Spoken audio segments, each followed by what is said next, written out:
Hello viewers, এই ভিডিওর মাধ্যমে আমরা দেখব কিভাবে টিপি-লিঙ্ক রাউটারে অ্যাডমিন প্যানেলে ঢুকতে হয়।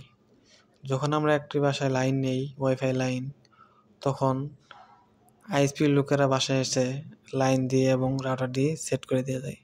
তখন তারা ডিফল্টভাবে বা নর্মালি যে অ্যাডমিনের পাসওয়ার্ডগুলো দিয়ে থাকে সেগুলো কী করতে পারে বা আমরা নিজস্বভাবে ট্রাই করে কিভাবে আমাদের টিপি-লিঙ্ক রাউটারে অ্যাডমিন প্যানেলে ঢুকতে পারি সেটা দেখতে পারবো। তো এর জন্য আমাদের যেকোনো একটি ব্রাউজার সিলেক্ট করতে হবে। তো সিম্পল হিসেবে আমরা এই ক্রোম ব্রাউজারটি সিলেক্ট করলাম। এখন আমরা ক্রোম ব্রাউজারে চলে যাব। ক্রোম ব্রাউজারে যাওয়ার পর এই অ্যাড্রেস বারে লিখতে হবে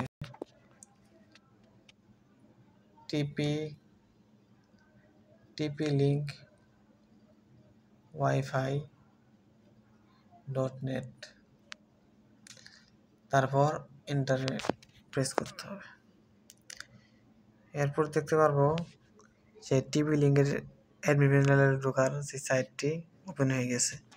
এরপর আমাদের নির্দিষ্টভাবে একটা পাসওয়ার্ড চাইবে। তো সেই পাসওয়ার্ডটা যে পাসওয়ার্ডটা আইএসপির লোকেরা রাউটারটি সেট আপ করার টাইমে দিয়ে থাকে। তো এই পাসওয়ার্ডগুলো কী হতে পারে সেটা তো আমাদের জানা নেই। তো এটা হতে পারে নর্মালি অ্যাডমিন 1 বা অ্যাডমিন 1 যেমন অ্যাডমিন, এটাতে ট্রাই করবেন। যদি এটা না হয় তাহলে অ্যাডমিনের লাস্টে 1 লগ ইন দেবেন। তাও যদি না হয় তাহলে অ্যাডমিন 1 2 3, এটা যদি না হয় তাহলে অ্যাডমিনের প্রথম অক্ষরটা বড় হাতের ক্যাপিটাল লেটার্স, তারপর 1।